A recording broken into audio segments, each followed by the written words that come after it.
Do you want an off-meta, viable, but not optimal league starter for Path of Exile 3.27? Do you want to play melee that's not really melee but feels melee and can keep you satisfied scaling for a while in Keepers of the Flame? Do you want to see a build guide from a chill guy break the basics down in less than 10 minutes with 0 spreadsheets involved? Well then, welcome to my League Starter Essentials guide for 3.27.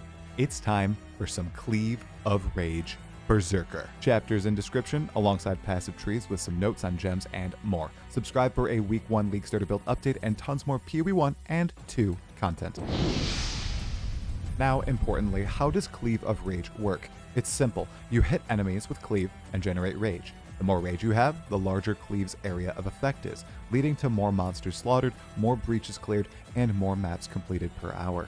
Also, big Cleaves equals big fun. This playstyle is super active and you get in the face of your opponents, even if you have a massive swinging sword and axe. Ah yes, this skill requires you to use a single sword and a single axe, fulfilling that dissimilar fighting style fantasy. As you're constantly generating rage and are usually at max stacks as a berserker, you move fast, which is always needed in Path of Exile 1. Still, unless you are an extremely skilled player, I'd classify this a certified 4-6 portal build. You'll likely be dying a bit as you move to the late endgame. The defenses are not incredible, mostly relying on the pretty good block chance we can build up and fortify, but the clear and damage is good enough and it has plenty of room to scale, as we'll see in the progression chapter. Succinctly, the gameplay is melee, mobile, and mushy. In my experience, Cleave of Rage is a pretty fun off-meta skill. Its area of effect ramps to be massive, which will be a necessity in Breach League 2.0, and honestly is a need in any good all-rounder Path of Exile build. Generally, Path of Exile players poo-poo on melee skills because they're just not optimal compared to extremely meta, safe, quick league start skills, or slams.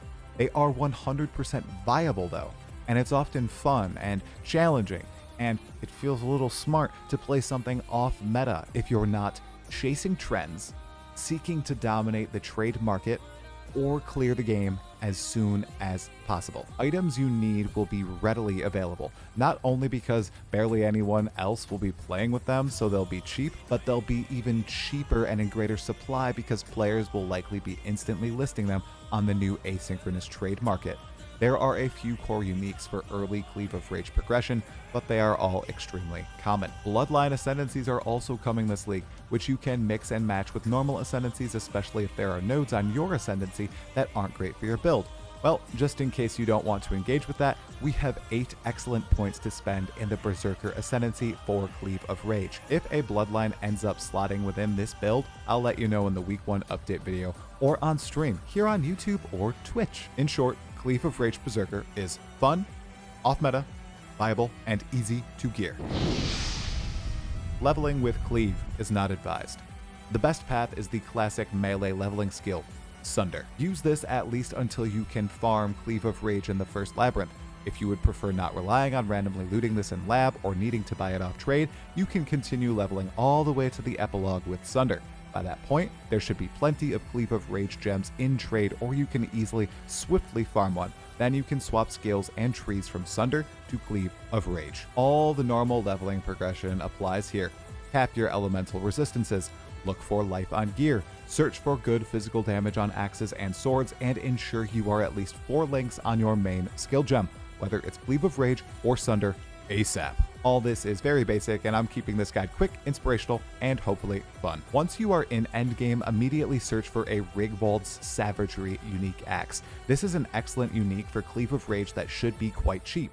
It has good damage and it increases your rage limit, therefore increasing your damage and cleave AoE. You should also pick up an Ikimangi or Varunastra, which you could actually dual wield and try out a super wacky passive skill tree for, as Varunastras count as both swords and axes. As for non-weapon uniques to watch out for, Tanuahi is a good pair of unique gloves if you have resistances taken care of elsewhere.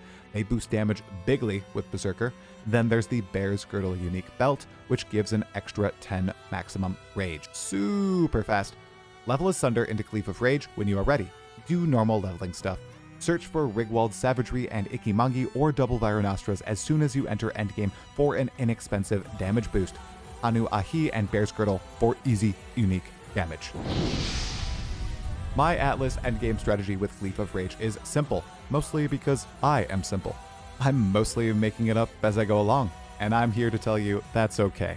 However, many intelligent people that I respect, like Sergog, are adamant a well-crafted Atlas strategy is just as important as your League starter build. So I'm going to link a few smart creators in the description who will likely develop and release some right before or once 3.27 hits, as a lot of existing strategies have been dumpstered.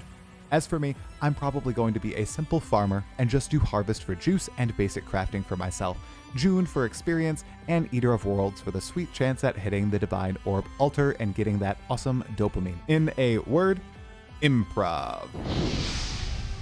I'm typically a single character player in Path of Exile 1, so I'll be pushing my Berserker to his absolute maximum, and during that progression, I'd like to embody Hispis. Keep it simple, because I'm stupid. Cleave of Rage Berserker allows that. I'm going to be doing lots of experimenting with gems and the tree, as I last played this in Affliction League 3.23.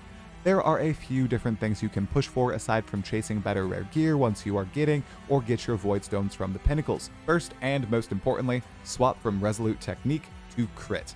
In the past, I did this once I obtained a key unique sword, the Savior, which drops from Cirrus, but you'll likely be able to buy it quite easily for a few divines. This sword is ridiculous and gives you the ability to spawn clones of yourself using Cleave of Rage when you critically hit. I heard Mathel call them the boys back in 3.9. I've called them the boys ever since. After that, you can push for some sick cluster jewels, ideally with at least Feed the Fury and Fuel the Fight on them. These will need to be sick, truly sick, to replace anything on your passive skill tree. If you're okay with dying a bit more, you can get an Abyssus for giga damage. So simply, swap to Crit, get the Savior, find sick cluster jewels, and buy Abyssus, die more, kill faster. Here's a super fast bait section from my personal experience. Fitting any form of Rage Vortex ends up just failing. The multi-button playstyle doesn't vibe with me in PoE 1. Paradoxica is worse than the Savior and swapping to Crit, unless you get a perfectly rolled one. So, Rage Vortex with Cleave and Paradoxica bad.